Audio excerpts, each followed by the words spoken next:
the Iowa State team, and we're excited to show our findings so far in the Design Thinking Challenge. My name is Gian James. My name is Hunter Boris. I'm Molly McFenn. And I'm Andrew Ritchie. This is Overflow Thrift Store. Overflow is a community-run thrift store that donates and supports to numerous local and international organizations. After selecting Overflow, our group went to the thrift store and separately, across the span of a week at different times, toured it and examined it.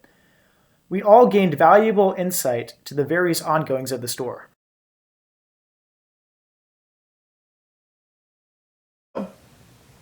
So my first impressions of Overflow Thrift was even before I got into the store itself.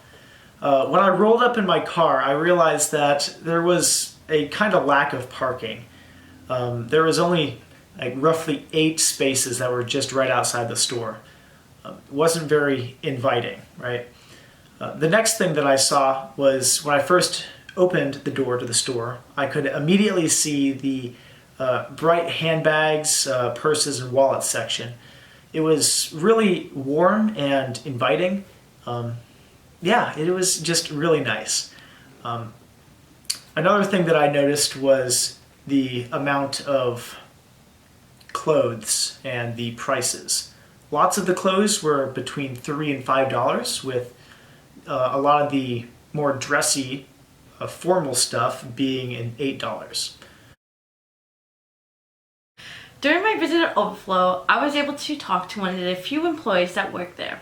And during that talk, I was able to get some insights into many different features of Overflow. One of them was the volunteer base. I learned that it was a 50-50 split between Ames residents and Iowa State students, showing that they had a good divide and they weren't overly reliant on one community or the other.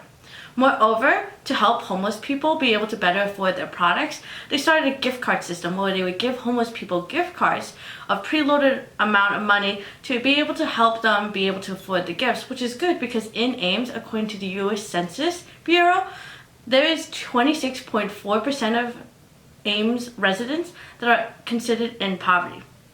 Moreover, when talking to her about their biggest desires, I learned that the biggest desire was underwear, which is something that not a lot of people wanted to get secondhand, and female hygiene products.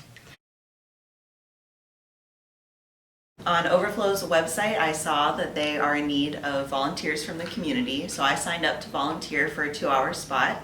I had an initial orientation, and then they sent me to work sorting and pricing clothing that came in. Every week they get hundreds of donations from the community, and it was my job as a volunteer to sort through what I thought the community would want to see on the rack. Just in the 2 hours that I was there, I recycled up to 4 bags of recycled clothing, and that was on a slow day for Overflow. So it was clear that the main problem that Overflow faces isn't a lack of donations from the community. Now it's time to look at some personas that we've created after our problem framing. Meet Ulysses Upcycler, Sam Stigma, and Bridget Budgeter. Ulysses Upcycler shares many of the same characteristics as Molly from the Human Library. They're going to be the treasure hunter, who go to thrift stores on a scheduled, regular basis looking for those new finds, and have a very specific style that they're looking for. Bridget Budgeter is going to be shopping for practicality. She might be a mom with a lot of kids and is just looking for thrifted clothing to put on her family's back. She doesn't mind thrifting, and what Bridget and Ulysses have in common is they're both looking for those deals. Our third persona is going to be Sam Stigma. Sam Stigma is going to be a young adult between 13 and 21, and they don't like thrifting. They wish that it was a retail store, and we base a lot of characteristics of Sam Stigma off of Alexis and Jess's bios from the Human Library.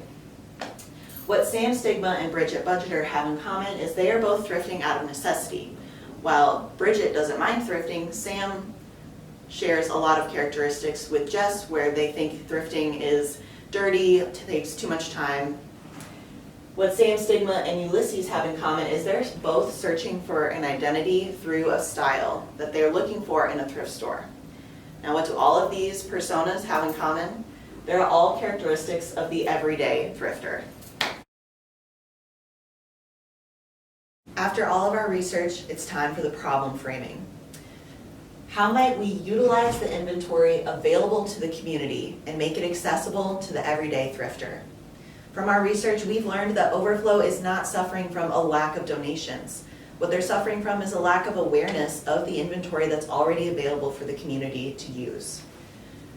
The criteria that all of our solutions going forward should meet.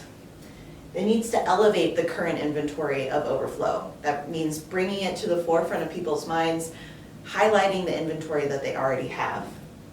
It needs to encourage return shoppers. How can we turn new people into everyday thrifters? And it needs to appeal to those everyday thrifters that have already been coming.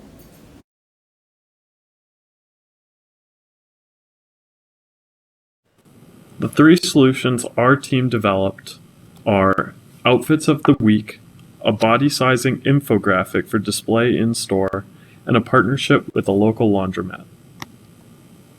A line of Outfits of the Week would transform available inventory across genders and styles, presenting them as a low-cost, ready-to-wear outfit from socks to hats. This would highlight inventory in a way that's similar to a retail experience, and regular shoppers could find their signature look.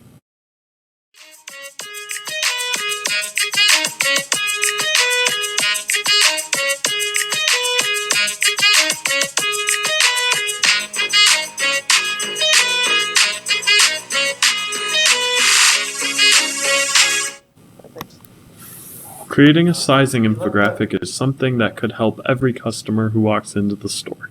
50% of making an outfit look good is making sure it fits. No matter your gender or size, an infographic on sizing could ensure that any shopper could find the perfect fit. A partnership with a local laundromat that has a shared interest in helping underserved communities would allow need-based everyday thrifters to immediately freshen up their clothes and feel good about their purchases. Thank you for listening to our presentation. We're excited to hear your insight and how we can improve while we further our process in the design thinking challenge.